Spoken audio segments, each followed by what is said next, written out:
muito presente, né, no seu ser. E a Célia, dia 1º de agosto de 1943, portanto, aos 26 anos de idade. E os amigos, os familiares queriam homenageá-la.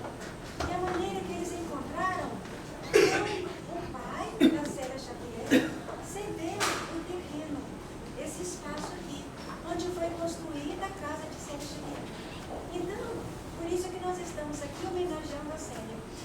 E lembrando a vocês que a Ariadna, a regente do nosso coral, ela é a sobrinha da Célia Xavier. Né? Então, é uma maneira também de a gente estar homenageando, e por isso a presença do coral é uma maneira de estarmos homenageando a Célia, e nós agradecemos muito a presença de vocês.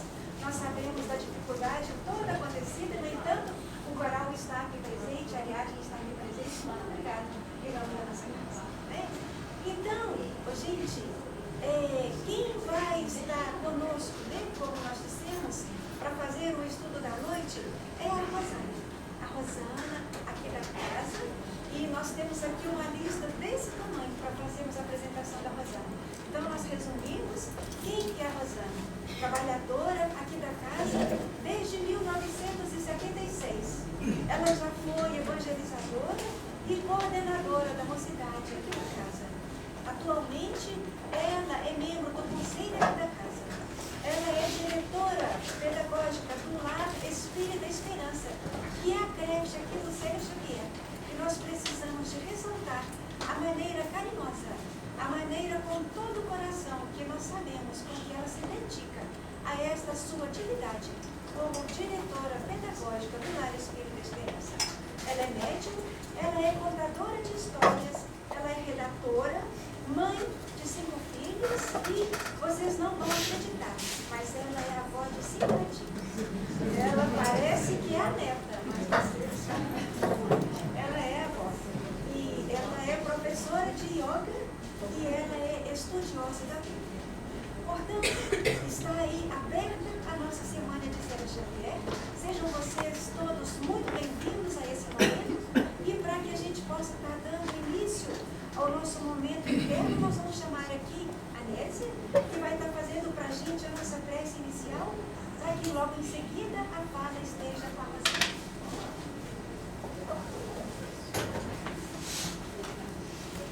Boa noite. Nós estamos aqui porque fomos convidados para um banquete e aceitamos o convite. Só que esse banquete é diferente, porque nós vamos alimentar as almas. Por isso que nós estamos de parabéns, porque estamos escolhendo a melhor parte. Mestre amado Jesus, estamos agradecendo pelas bênçãos que recebemos nesta casa, pelo amparo, por cada instante de vida que temos, Senhor, que sabemos que estamos juntos, amparados pelos teus mensageiros, através desse caminho, através dessa disponibilidade que esses mensageiros trazem para nos ajudar. Estamos agradecendo a Célia, que através da sua vivência mostrou verdadeiramente o que é amar. E que nós possamos, nessa semana, colocar um pouco mais em prática esse sentimento tão maravilhoso, mas que tem faltado tanto às pessoas. Que estejamos unidos, Senhor, que estejamos na luz do teu amor, para que sejamos iluminados e possamos iluminar a todos aqueles com os quais venhamos a ter contato.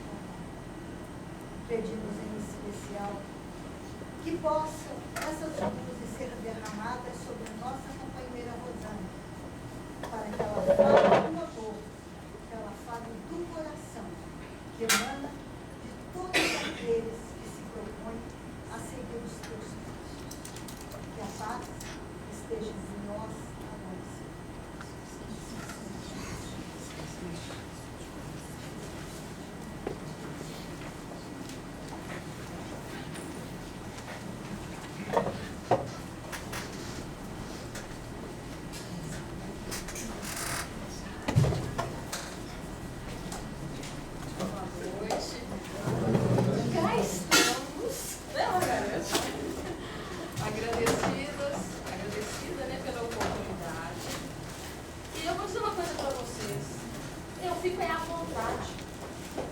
estou em uma casa de oração? Eu estou na casa que frequento há 40 anos. Ou seja, se eu não tiver vontade, eu não vou estar em lugar nenhum, né, Débora? Então, eu agradeço a presença de todos. A gente já agradece a Deus da dificuldade. O que mais é vontade que a gente esteja, Sara, as ideias, às vezes, a gente tem que pedir uma concentraçãozinha para fluir, né? Para a história fluir. O meu tom de voz tá bom aí para você, Gabriela? Tá? Ok. Tá bom. Se eu abaixar, você sinaliza, tá? Porque normalmente eu não uso microfone, mas se minha voz abaixar, você só sinaliza aí para baixo, viu, Gabriela? É por causa também da gravação. Da gravação? É. Então, por gentileza, se quiser disponibilizar o microfone, a gente fala. Muito bem. O tema que nos foi proposto, mulheres do Evangelho, né? Para quem conosco participou do nosso curso da Bíblia, sabe que é um tema delicioso de ser dito, é um tema assim que me encanta. E todas as vezes que eu falo, todas as vezes que eu releio as histórias de Amélia Rodrigues, eu vou dizer para vocês, sim. Aí eu acho que Oi? Pronto. Então, falar das mulheres do Evangelho é um tema que renova nossos corações, traz um sentimento sereno, suave, e eu só tenho a agradecer. Nossa fala de hoje, ela é baseada em 4 livros de Amélia Rodrigues. Dos 8 que Amélia Rodrigues deixou para nós, através da mediunidade de Divaldo Pereira Franco, todos os livros contam histórias vividas no tempo de Jesus, com riqueza de detalhes. E a história, né, o transcorrer da nossa fala hoje, ela foi baseada em 4 livros de Amélia Rodrigues. Muito bem. Eu tomei a liberdade de dilatar só um pouquinho o tema Mulheres do Evangelho, só para fazer assim um sobrevoo rápido, sem demora, sobre as mulheres da Bíblia. Não poderia deixar de fazer um relance sobre o papel, o significado, né, Beth Kerp, das mulheres da Bíblia. Então, no primeiro momento, nós temos a Bíblia é composta de 66 livros, né, dos quais 39 pertencem ao Antigo Testamento. Desses 39, 3 livros possuem o título e contam histórias de mulheres. O primeiro livro é o livro de Ruth. E o que Ruth tem, eu vou deixar assim só pinceladas, viu? Para aguçar a curiosidade e fazê-los buscar a fonte e nos envolvermos pelas belezas das histórias. Então, sem explicações, Ruth é uma estrangeira do povo de Israel, que após ter ficado viúva, conforme costume da época, deveria deixar a família do esposo, cuja sogra se chamava Noemi, e a sogra despede Ruth, fala assim: vai embora, volta para sua terra, não precisa ficar conosco. Ao que Ruth então delicadamente responde: não me instes, não me peça para te deixar, porque aonde tu fores, eu irei. Aonde tu pousares, eu aí também pousarei. O teu povo agora é o meu povo, e o teu Deus agora é o meu Deus. Então Ruth, através de uma história toda permeada de abnegação, de dedicação, de entrega à vontade de Deus, nos traz essa primeira mensagem. Depois de Ruth, nós temos Esther, a rainha judia que se casou com o rei Assuero, e no momento também da história, toda rica em detalhes, em situações, em circunstâncias e em necessidades. Ela se casa com o rei sem se revelar que era judia. Mas em determinado momento em que o povo de Israel corria risco de ser exterminado por um plano que vinha sendo protagonizado por um inimigo do povo de Israel, ela então, tomada de coragem, de certeza, de fé, pede a seus companheiros, seu irmão Mardoqueu e outros companheiros, que orem por ela e que peçam a Deus toda a fortaleza, porque ela estava disposta a se revelar ao rei como judia e a contar ao rei todo o plano para que o povo de Israel fosse eliminado. E aí acontece a história, ela se revela, o rei Assuero escuta toda a história, dá ouvidos, e ela, numa atitude de coragem, de determinação e de plena confiança em Deus, desfaz um desses momentos pelos quais o povo de Israel veio a passar. Por fim de livro, nós temos Sulamita, no livro Cantares. O livro Cantares é uma canção de amor entre Salomão e Sulamita, fazendo a devida transposição, que é um poema de amor, é uma declaração de amor, e fazendo a devida transposição, é Jesus, o noivo, e todos nós, a noiva, aquelas a quem confessam o verdadeiro, genuíno e puro amor ao esposo. No nosso caso, transladado para os dias de hoje, somos nós, noivas de Jesus, e no caso, Cantares traz essa história de Sulamita. Dos livros, então, nós sobrevoamos. Quem quiser os detalhes, quem se interessar, quem gostar de história, pode pesquisar, pode ler, e à medida que for lendo, vai se envolvendo pelas mensagens que as histórias têm para nos transmitir. Ok. Agora o nosso sobrevoo é mais rapidinho, mas ainda continuando no Antigo Testamento. Nós temos a mãe de Moisés, que escondeu Moisés por 3 meses, superando todos os medos, todos os desafios do ditado do faraó de matar todos os primogênitos. Ela o esconde durante 3 meses, confiando em Deus, serena, tranquila, que no fundo ela bem poderia imaginar o que estava programado para o primeiro revelador do Deus único. Depois vem sua irmã Miriam, 12 anos mais velha do que ela, que, ao saber que a filha do faraó havia pego Moisés, e Moisés precisava amamentar, ela, de uma forma bem tranquila, vai à filha do faraó, e a filha do faraó estava procurando uma ama de leite. Então Miriam, irmã de Moisés, sugere que a mãe de Moisés, sem identificar-se, fosse a ama de leite do próprio filho. Então Miriam também, ela se envolve nessa história, de laços, nessa história de ternura, e a mãe de Moisés torna-se ama de leite através da intercessão de Miriam.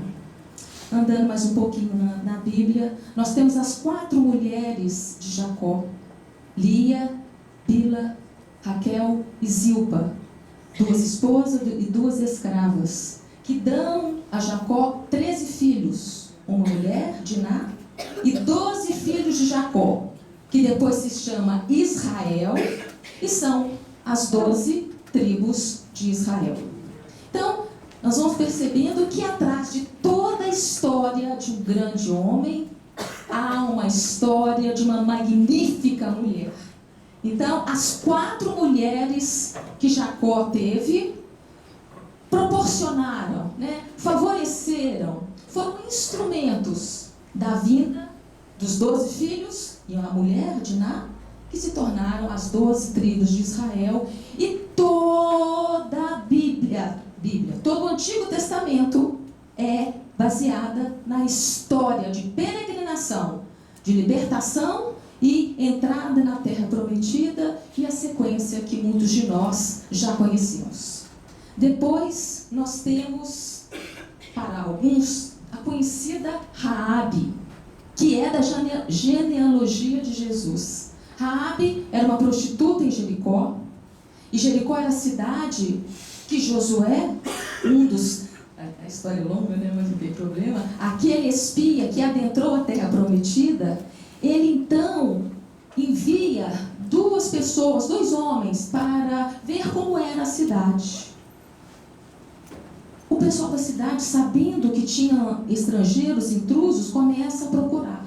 E Raabe os acolhe, esconde, e no final da noite, início de madrugada, organiza um plano, e eles saem por detrás da cidade, às escondidas, e os dois, eles não são capturados. Então Raabe, apesar de, porque a mulher equivocada, ela era rechaçada, ela era abominada, ela era desprezada, mas apesar de toda essa história, ela sente que o papel dela perante Deus aparecera ali na sua frente.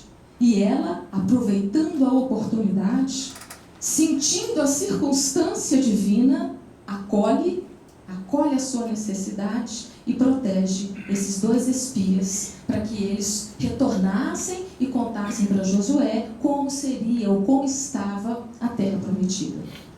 Depois de Raabe, nós temos a filha de Jefté. A Beth vai lembrar, Jefté é o nono Jefté é o nono juiz, e ele prometeu o seguinte: se ele vencesse os inimigos, resumidamente, se ele vencesse os inimigos, quando ele voltasse para casa, para a terra dele, a primeira pessoa que aparecesse, ele iria sacrificar. E ele então vence os inimigos, volta para a terra dele, e quando ele chega na cidade dele, Nájila, ele que encontra, aparece, é sua filha. Ele tem aquela dor no coração, a filha percebe, o pai conta para ela a história, e a filha fala assim: meu pai, tu destes a palavra ao Senhor, agora faze de mim conforme o que prometeste. Para quem lê e gosta de estudar a Bíblia, vai percebendo que todas as histórias nós precisamos retirar a essência, a metáfora, a simbologia, o significado. É transladar a mensagem que as histórias têm para nos transmitir.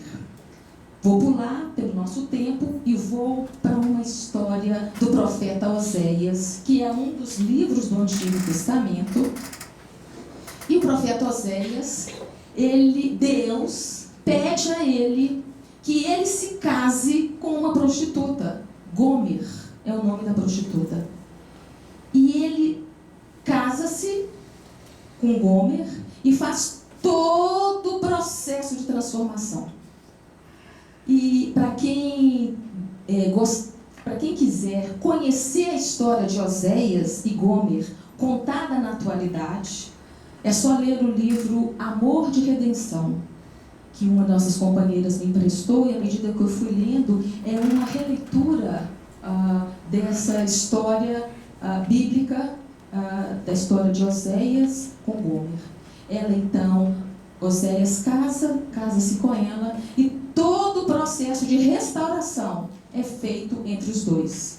Transladando para os nossos dias, Deus pede que casemos, que reconquistemos, que cuidemos de tudo aquilo que se prostitui.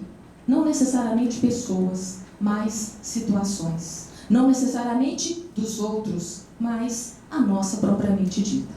Então essa é a história de Gomer, que se casou com Oséias. Outros personagens do Antigo Testamento vamos deixar para outros momentos, outras histórias.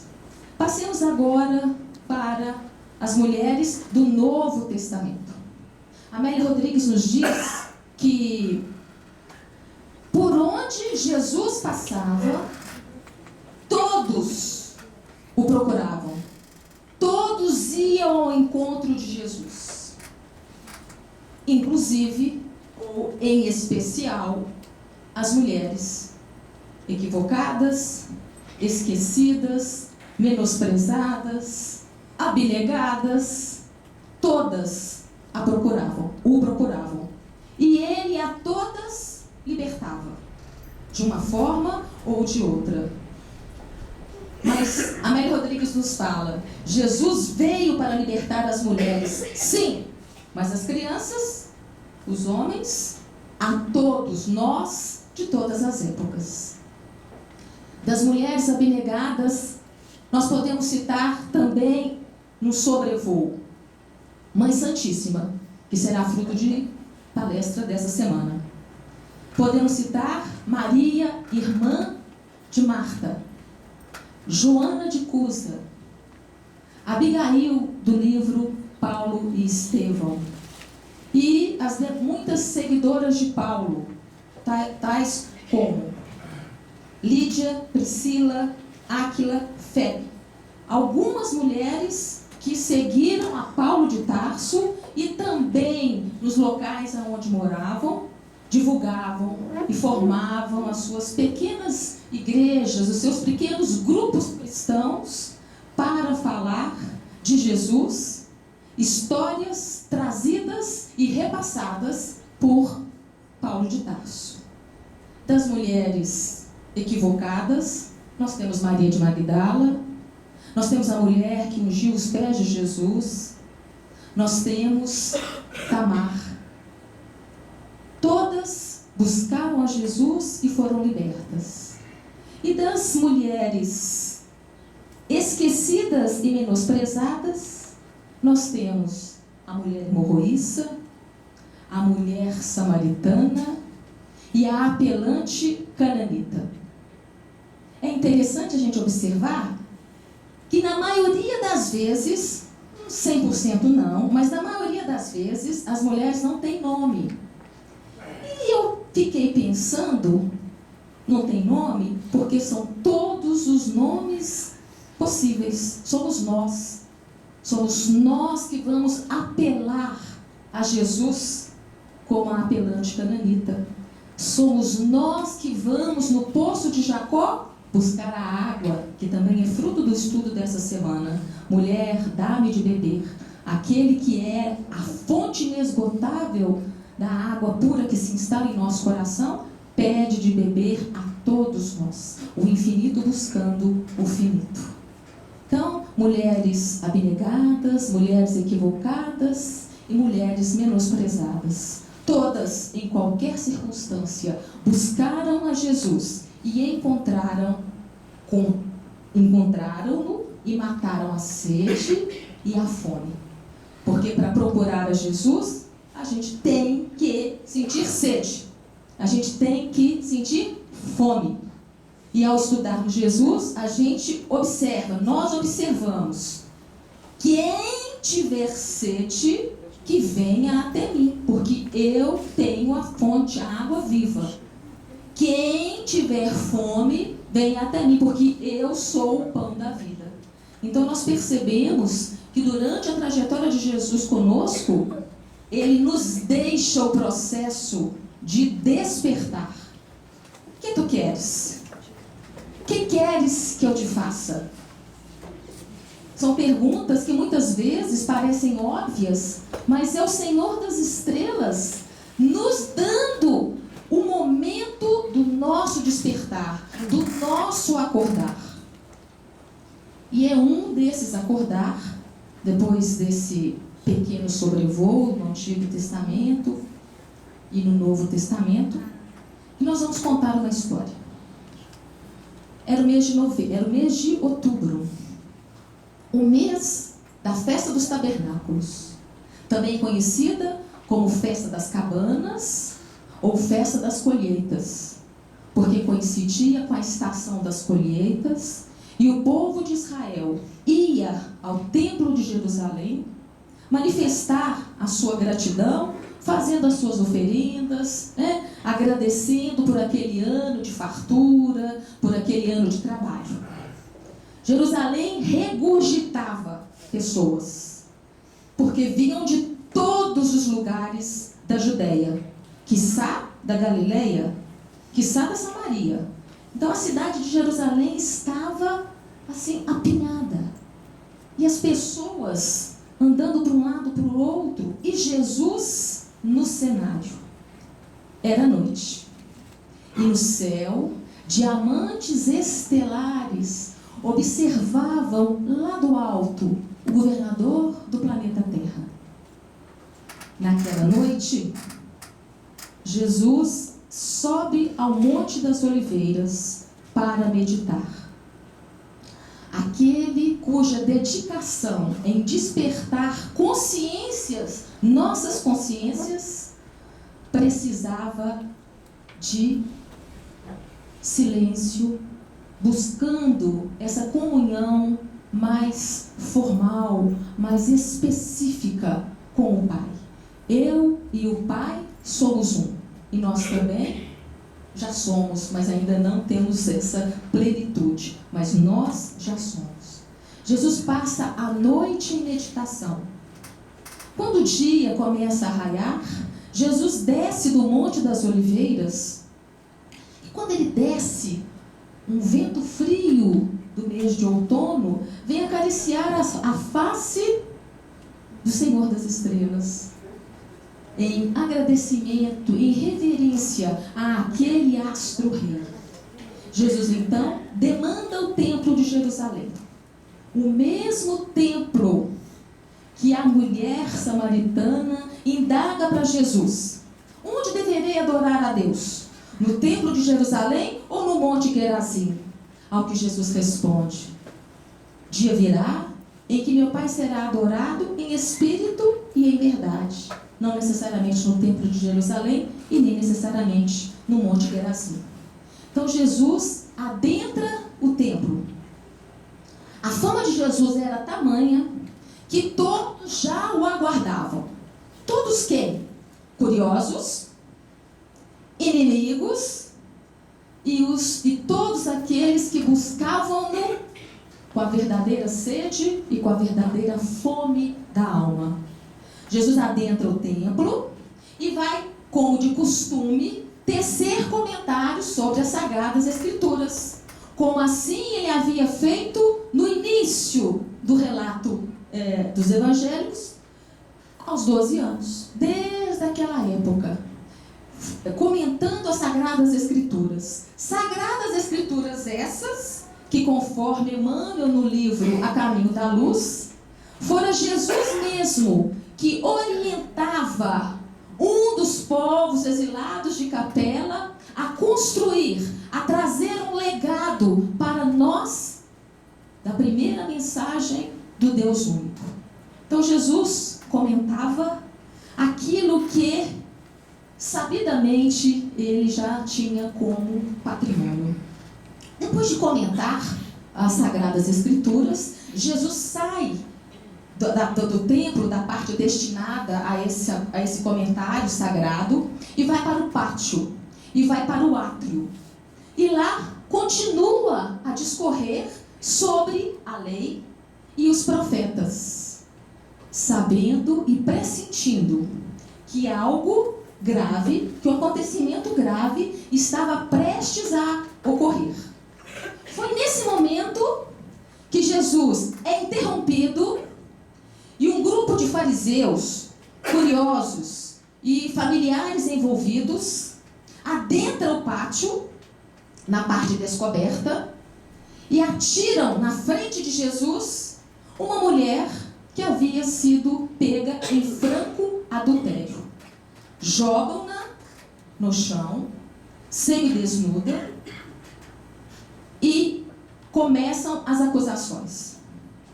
Depois que terminam as acusações, indagam de Jesus o que deveria ser feito conforme a lei. Aquele que conhecia toda a lei deveria saber que uma mulher pega em franco adultério deveria ser apedrejada. Jesus abaixa a cabeça, Amélia Rodrigues nos fala, começa a desenhar, assim, aleatoriamente, garatujas no chão, deixa um período de reflexão, levanta a cabeça e profere a nossa conhecida frase libertadora: atire a primeira pedra aquele que estiver isento de pecados. Silenciou, e nós já sabemos que um a um todos os acusadores foram se retirando paulatinamente. À medida que os acusadores foram saindo paulatinamente, porque não foi uma debandada rápida, foi aquela tomada de consciência, foi aquela resposta de Jesus que fala para a alma, que acorda o espírito e que é tão inusitada que nos deixa parados. Enquanto todos estavam assim aturdidos com a fala de Jesus, Jesus, olhando assim para aquela multidão, encontra o marido traído. Olha para ele recebe o influxo magnético daquele olhar de amor, de entendimento, mas também de despertar.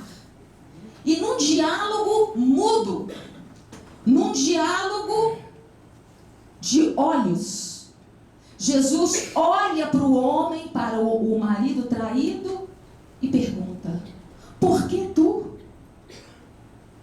Por que estás com uma pedra na mão? Quantas e quantas vezes tua mulher te pediu socorro em silêncio? Quantas vezes ela implorou, ela declarou a dificuldade que vinha tendo no casamento?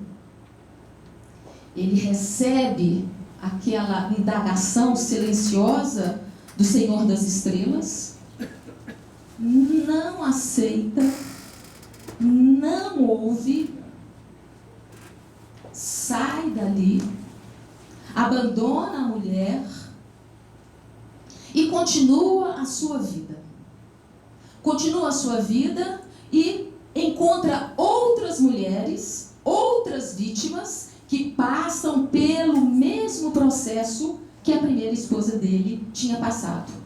De abandono, de descuido, malbaratada de todas as formas possíveis, mas ele continua, até que o tempo passa. O tempo é inexorável e este esposo traído começa a passar pelo seu período de adoecimento. Ele então começa a surgir com dermatoses sifilíticas. E ele começa a entrar num processo de degeneração orgânica, a tal ponto que ele é retirado do livro dos vivos, assim como os leprosos. Quem adquirisse a lepra naquela época era retirado do livro dos vivos, do cartório, poderíamos assim dizer, e era expulso da cidade. Então, esse homem, o esposo, o ex-esposo, ele é expulso da cidade, porque além do mais, suspeitavam que ele estava com lepra. Deixemos o esposo e voltemos à manhã ensolarada, no momento em que a mulher adúltera, ela está sozinha. Porque Jesus, depois que disse, atira a primeira pedra aquele que estiver livre de pecados, todos foram saindo, ficou somente Jesus, a mulher adúltera e os discípulos a uma certa distância.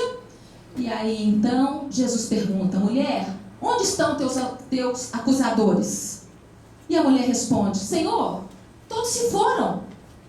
E Jesus magnanimamente, trazendo a mensagem de um Deus misericordioso, soberanamente justo e bom: mulher, se ninguém te condenou, eu também não te condeno, mas vá e não tornes a pecar. Ela está sozinha. Jesus parte com os discípulos e ela fica sozinha sozinha na praça. Enquanto ela está ali sozinha, passa na memória dela todos os momentos da vida dela. O casamento, a desdita, o abandono, a solidão, a busca equivocada de um sedutor que rondava constantemente. Ela cede a esse falso amor, se embriaga nessa nova vida e se enlodaça. A Amélia Rodrigues nos fala, ela passa a viver num mundo enlodaçado, de muita dor, de muita busca e de nenhum encontro. Essa é a dor daquele que busca, mas não encontra. Porque no fundo, muitos de nós ainda buscamos equivocadamente. Ela ali, então, naquele momento, diz para consigo mesma: vou dar um novo rumo à minha vida. E ela, com muito constrangimento, acanhada, resolve, na noite desse dia, procurar aquele que o salvara do apedrejamento, da morte. Quando ela chega na casa onde Jesus pernoitava, tão constrangida estava que Jesus, que conhece todas as ovelhas, percebe o constrangimento, mas também percebe a grandeza da procura. E Jesus inicia o diálogo com uma saudação afetuosa. Fala, filha, eu estou aqui. Então, a mulher adúltera vira para Jesus e começa o seu diálogo. Ela diz para Jesus: que farei da minha vida agora? Que rumo vou dar à minha vida? Lutei muito antes de cair. Enquanto estava com meu esposo, no abandono do meu lar, sendo rodeada pelo sedutor, eu lutei demais, mas cedi. E agora eu sou uma mulher abandonada, sem lar, desprezada, fruto de zombaria, e eu não sei o que fazer. Para onde ir? Que rumo seguir? Dá-me, Senhor, um roteiro. Dá-me, Senhor, uma lâmpada que ilumine o meu caminho daqui por diante. Jesus escuta aquela confissão dorida, sentida e sincera. E como se estivesse ouvindo o depoimento, de cada um de nós, ele se volta para a mulher que estava ajoelhada a seus pés e fala assim para ela: duas primeiras providências você precisa tomar. Confia em Deus e espera. Confia em Deus e espera. Tenha paciência. Fez-se um silêncio. Logo em seguida, Jesus continua: não se esqueça, querida filha, do alto perdão, pois este será o passo da sua renovação e da sua cura verdadeira. O que os outros vão dizer, o que os outros vão condenar, não te importes com isso. Vista-se, como Paulo de Tarso, Vista-se, cinja-se com a humildade e fortaleça-se no amanhã. A mulher que naquele dia havia sido salva do apedrejamento, ouvia aquelas palavras de Jesus como se fossem gotículas de água em uma planta sedenta, em uma planta esperando essa renovação. E Jesus ainda continua: confia no amanhã. E a mulher adúltera fala: mas para onde irei? Me dê um caminho. E Jesus responde: as aves do céu têm ninhos, as serpentes têm covis, mas o Filho do Homem não tem aonde recostar a sua cabeça e nem um lugar para abrigar, que não a abóbada celestial que o Pai nos oferece. O equívoco do outro não é motivo para tuas escolhas também equivocadas. Procura uma oportunidade de renovação. Adapte-se à situação atual. Aguarde e espera. Deus vela por todos nós. Procure uma oportunidade de reparação. Adapte-se a situação atual e aguarde o amanhã. Siga renovada. Senhor, permita-me seguir-vos. Quero estar contigo. Ainda implora mais uma vez a ex-mulher adúltera, a mulher renovada. Permita-me seguirmos. Nesse instante, ela que estava ajoelhada aos pés de Jesus, Jesus ternamente a levanta e fala: segue em paz, filha. Não sofra mais. Deus vela por todos nós. A partir daquele momento, ela segue a vida dela sozinha, mas nunca mais a sós. Porque a partir daquele momento, Jesus havia adentrado a alma. Jesus havia feito dentro do coração dela, Jesus havia instalado a fonte perene. E ela, a partir daquele momento, muda-se de Jerusalém e vai procurar a oportunidade da reparação. Jesus não disse qual, nem onde, nem como e nem com quem. Procure a oportunidade de reparação. Adapte-se à situação atual e siga confiante. Passaram-se os anos. 10 anos depois, vamos encontrar na cidade de Tiro, na Fenícia, ao norte da Galileia, na cidade onde Jesus encontra com a apelante cananita. Senhor, filho de Davi, tem piedade de minha filha. Jesus continua o passo. Apelante cananita. Senhor, filho de Davi, tem piedade de minha filha. Senhor, filho de Davi, tem piedade de mim. Enquanto nós não reconhecemos a nossa indigência,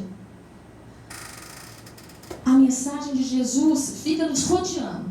Não é que ela não chega, não. Ela chega, mas ela fica nos rodeando.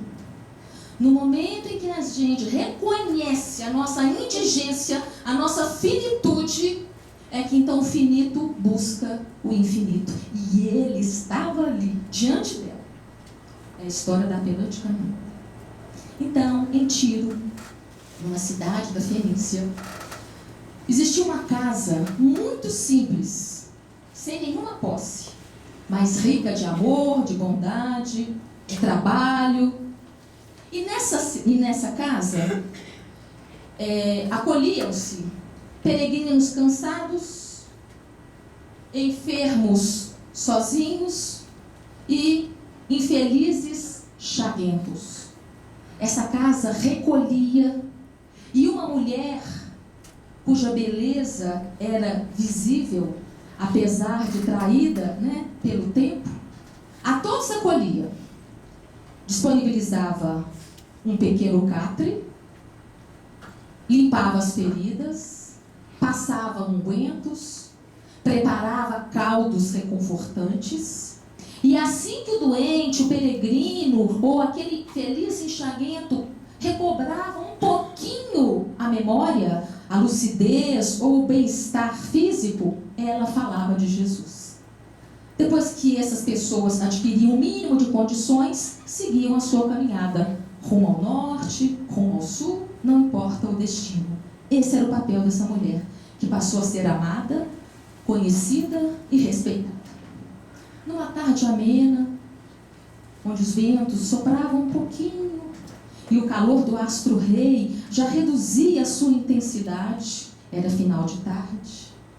Mãos caridosas trazem a esta casa um homem semi-morto, um moribundo, cujas chagas exalavam um odor tão repugnante que poucos eram aqueles que com ele conseguiam estar presentes. Estar presente. Esta mão caridosa deixa-o na porta da casa, reconhecida como casa da caridade, como casa do amor, como casa do caminho. E a mulher abnegada recolhe aquele novo infeliz chaguento. Com o mesmo procedimento de carinho, limpa as feridas, passa unguento, disponibiliza um caldo reconfortante. E o moribundo, ele estava tão inconsciente que ela precisou esperar. Quando ele recobra o mínimo de consciência, ela então começa a falar de Jesus. E ela fala de Jesus, assim, com alegria e com uma certeza de que Ele é o Senhor das Estrelas, de que Ele é o governador do planeta Terra, de que Ele é o nosso pastor. Esse moribundo que começou a adquirir uma certa consciência, pergunta para essa mulher desconhecida: este é Jesus, o Galileu, que morreu crucificado em Jerusalém? Ela: é ele mesmo, como se tivesse encontrado alguém com quem compartilhar a alegria da convivência. É ele mesmo, mas ele, ao terceiro dia, voltou da morte para nos dizer que ela não existe, para nos dizer da bondade e maravilha de nosso Pai que está nos céus. Você o conheceu? Ela pergunta para ele: sim, o conheci. E você? O conheceu para falar dele com tanta beleza? E ela diz: sim, eu conheci. Este homem me salvou a vida. Esse homem me tirou da morte. E a partir daquele momento eu sou uma mulher renovada. O homem moribundo, chaguento, fala para ela: eu também o conheci. Mas se a ti ele salvou, a mim eu o detestei. Ela fica surpresa, mas não o suficiente para voltar à pergunta e falar assim: mas o que é que o Messias, o amor encarnado, fez para que você o detestasse tanto? E ele então responde: ele salvou a minha mulher do apedrejamento, uma mulher que adulterara contra mim. E eu não o compreendi, eu não o recebi, afastei-me, continuei minha vida leviana. Pouco tempo depois, eu adoeci, comecei a procurar minha esposa, mas não mais a encontrei, e cá estou, prestes a passar o umbral da morte, sem entender este Messias. Enquanto ele falava, o coração daquela mulher da cidade de Jope reconhece o ex-marido, aquele que havia planejado com urdiduras todos os detalhes para pegá-la em adultério, porque o marido desconfiava da fidelidade da esposa. Então ele trama todo o processo, aloca testemunhas, convoca tudo que tinha sido necessário para apedrejá-la. Esse mesmo esposo, ela então reconhece o esposo e na memória dela, ela volta naquela manhã ensolarada, sozinha na praça, em que Jesus diz para ela: vá, mulher, e não tornes a pecar. Porque Jesus em momento nenhum é contra o pecador, mas Jesus adverte, alerta, nos convoca a acordarmos para os nossos equívocos. Porque o adultério é de todo tipo, é de toda jaez, como diz Amélia Rodrigues. Todas as vezes que nós adulteramos circunstâncias que a vida se nos apresenta numa falsa busca de felicidade, nós somos mulheres e homens equivocados. Todas as vezes que não aceitamos as circunstâncias da vida e na busca da felicidade, que é o nosso tesouro, que é a nossa herança, que é o que a gente merece, mas ainda equivocados nesse caminho, adulteramos circunstâncias, adulteramos situações e muitas das vezes nos encontramos em situações constrangedoras. A mulher, então, passado 10 anos, reconhece o esposo, não se revela, pega nas mãos do companheiro, do ex-companheiro, agora frágeis, pustulentas, fétidas, porque por mais que ela continuasse cuidando, o processo da doença foi evoluindo. Ela então calmamente pega nas mãos e repete para o companheiro o que ela havia ouvido de Jesus. 2 providências iniciais serão necessárias para a sua cura, para a sua cura verdadeira. E relata todo o discurso que Jesus fala para ela, havia dito para ela. Paciência, confiança em Deus, auto-perdão. Não se importe, ela repete para o marido, com o que os outros irão dizer. Não se importe com as cobranças. Não se importe com o dedo em riste, porque o povo condena, mas pouco eleva. Vista-se da humildade e tenha paciência. Agora, durma um pouco. Descanse, porque amanhã é um novo dia. Nós agradecemos a casa, agradecemos a oportunidade e desejamos a todos um retorno pacífico para os nossos lares. Muito obrigada.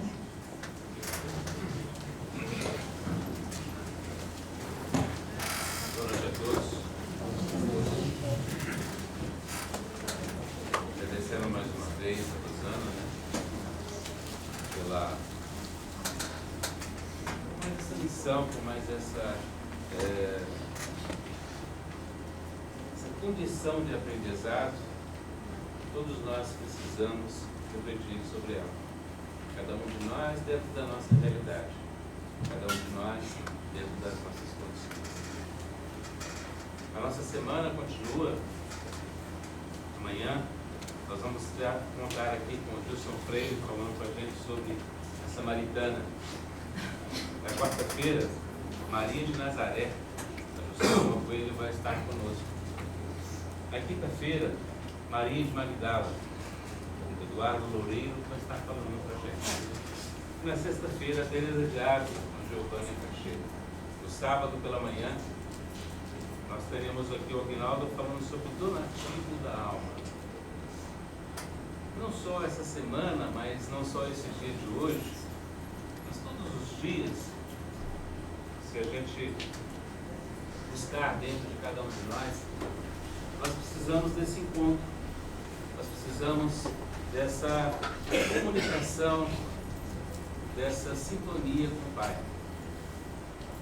E para termos essa comunicação e essa sintonia, depende exclusivamente de cada um de nós. Depende da gente voltar para dentro de nós mesmos e nos encontrarmos conosco, consequentemente, com o Pai. Vamos aproveitar essa oportunidade para fazê-lo agora. Nós vamos convidar o Pedro para estar fazendo a oração para nós, a nossa oração final. Logo depois da oração, para aqueles que desejarem receber o passe, é só ficar no seu lugar. Os demais que não desejarem receber, basta se retirar com calma, com tranquilidade, certo? Para que a gente possa, então, depois fazer a aplicação do passe.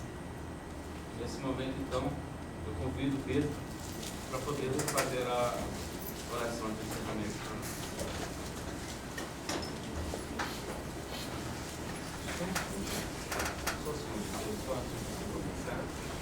Por favor, Esther, só diminuir as luzes para nós, deixa só essa aqui. Meus irmãos, depois de recebermos a nossa querida irmã Rosana, nós conhecemos desde crianças, quase criança, né? Nós voltamos para os nossos lares com o coração de festa. E antes de fazer a prece, eu gostaria de lembrar uma pequena poesia do poeta nosso de Sergipe, que chama O Caminho da Verdade. E diz assim: procurai o caminho da verdade enquanto tendes luz na vossa senda. Em tudo procedei com equidade, conforme a lei divina recomenda. Evitai ter questão, rixa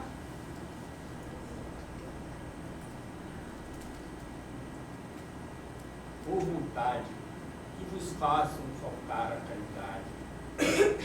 Espalhai o perfume da bondade, mesmo que o mundo não vos compreenda. Que brilhe a vossa luz perante a vida, e que as trevas jamais achem guarida na catedral do vosso coração.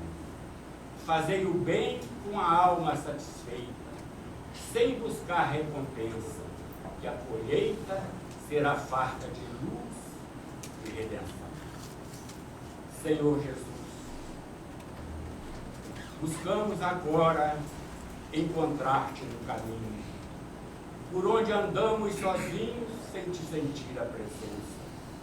Porém, pela tua graça, os nossos olhos se abriram, quando em nossa alma eclodiram as clarinadas da crença. Nada queremos pedir-te, pois já é imensa aventura sentir que em nossa alma fulgura a chama do teu amor. Mas uma coisa te rogamos, preciosa, indispensável, que o teu olhar amorável siga-nos sempre, Senhor. Trazemos em nossos ombros, como herança do passado, um fardo muito pesado, que leve torna-se agora. Leve porque conhecemos teu divino ensinamento, que nos toca o entendimento e a nossa alma aprimora.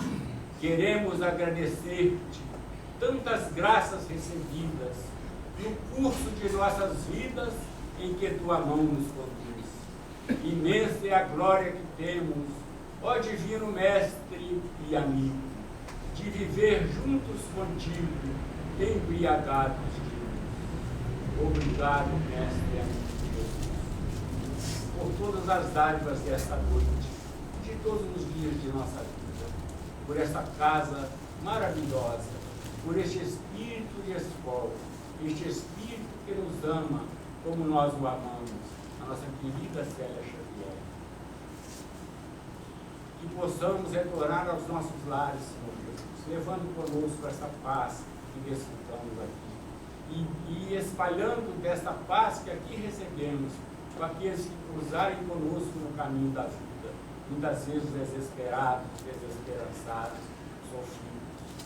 E possamos, mestre amado, em teu nome, onde estivermos, falar de ti, não apenas pelas palavras, mas com gestos, com atitudes corretas em nossa vida. Fica conosco, Senhor Jesus.